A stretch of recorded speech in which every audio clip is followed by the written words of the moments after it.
Salut, c'est Mathieu, bienvenue dans cette nouvelle vidéo sur Carpodrome FR. Aujourd'hui, comment sonder à l'anglaise? Vous êtes plusieurs à m'avoir posé la question et on va aborder dans cette première vidéo rapidement une première technique avec un flotteur sondeur. Je vous explique dans cette vidéo comment sonder à l'anglaise sur les principes rapides à comprendre, les erreurs à ne pas faire. Et dans d'autres vidéos, on va attaquer plus précisément création de flotteurs pour sonder, d'autres modèles, j'irai plus dans le détail. Mais là, c'est vraiment dans les grandes lignes, je vous montre le principe. C'est quelque chose qui peut être très chiant, mais qui est super efficace et très important à maîtriser pour bien comprendre là où notre èche va être placée sur des parties difficiles en pêche à l'anglaise. La pêche à l'anglaise est une pêche super intéressante. Je vous laisse découvrir en fin de vidéo toutes les vidéos de la chaîne par rapport à la pêche à l'anglaise avec la playlist pêche à l'anglaise. Une vidéo sur les 7 astuces pêche à l'anglaise que je vous ai partagées, vidéo qui marche très très bien. Donc merci beaucoup pour tout ça et on attaque cette vidéo.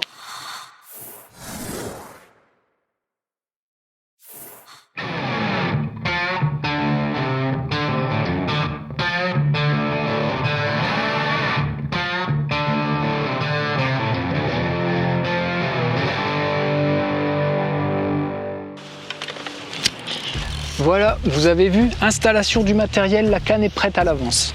Alors quelque chose d'intéressant à savoir sur la pêche à l'anglaise et comment sonder à l'anglaise, déjà c'est se procurer du matériel adapté, donc un flotteur. Je pense que la semaine prochaine, je vais vous montrer, j'avais mis ça en place il y a quelques années, la fabrication d'un flotteur de moi-même. Ceux-là sont super pratiques pour sonder dans des gros étangs, des barrages, des lacs, sur du canal.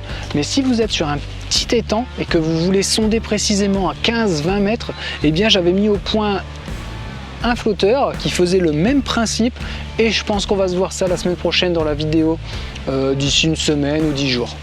Aujourd'hui, comment sonder à l'anglaise?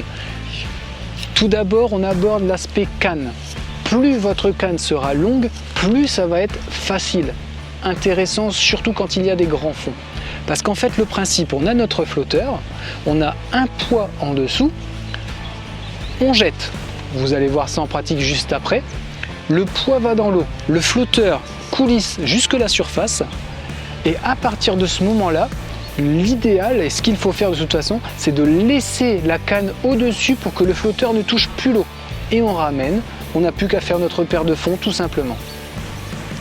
Donc l'idéal, moi j'ai toujours utilisé, ça c'est une ancienne canne à carpe, vous voyez, une toute première canne à carpe que j'avais quand j'étais très jeune, hein, carrément elle a 25 ans cette canne, truc de fou. Et bien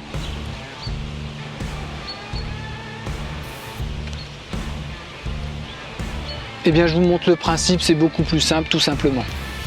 On regarde tout d'abord au bord.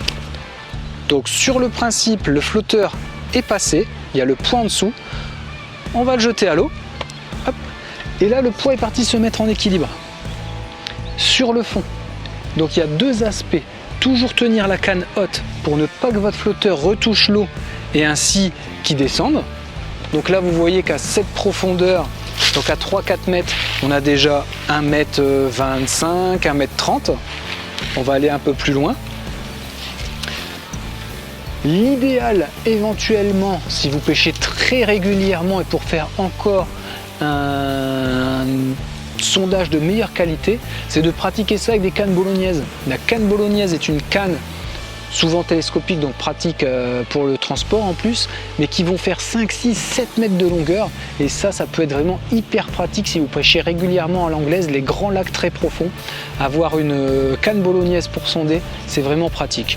Moi, j'ai jamais eu besoin de cet intérêt-là. Donc vous voyez le principe, c'est vraiment tout simple. Une ancienne canne, un moulinet carpe parce que c'était lui qui était dispo tout simplement. Notre flotteur sondeur, je vous le montre. Donc celui-là, par exemple, c'est un modèle, hein, vous trouvez plusieurs modèles dans les magasins. Bon, lui, il a été manjouillé par une souris, mais il fait encore le job sans aucun souci. Et puis un plomb en dessous. Alors, pour le principe, vous avez vu, on va aller un peu plus dans le détail. Hop. On va aller un tout petit peu plus loin.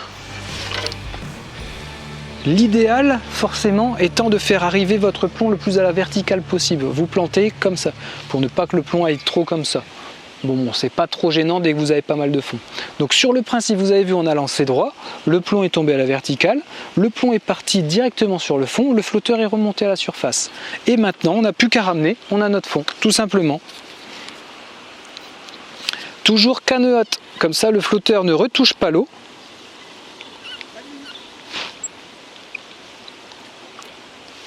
Et on a notre fond. Vous voyez, cette fois-ci, ça rigole beaucoup moins. On est à peu près à 14-15 mètres et on a 2 mètres 10, 2 mètres 20 de fond. Vous n'avez plus qu'à faire vos marques. L'idéal étant de marquer un peu les zones, faire 2 mètres, 2 mètres, 2 mètres. Vous faites du lancer-ramener, lancer-ramener, lancer-ramener. Et puis vous faites votre marque à chaque fois. Donc par exemple, moi je comptais les anneaux. Ça c'est super pratique. Donc vous voyez, mon plomb est à la base de la canne et là j'ai tout pile 2 anneaux plus 3-4 cm. Donc je sais que je peux faire une marque à cet endroit là et puis je me baladais comme ça sur 10 mètres de gauche à droite pour faire plusieurs marques ou déterminer surtout s'il y avait un trou. L'intéressant c'est de trouver des trous.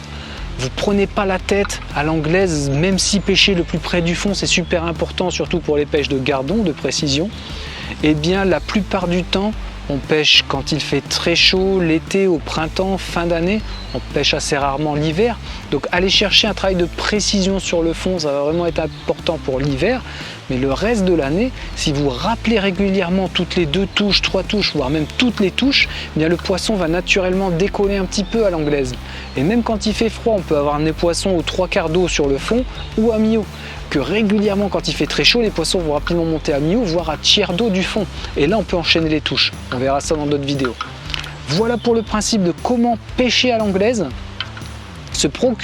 comment prendre son fond à l'anglaise, se procurer le bon flotteur, faire ses marques petit à petit, utiliser une canne longue et toujours la tenir haute pour ne pas que le flotteur retouche.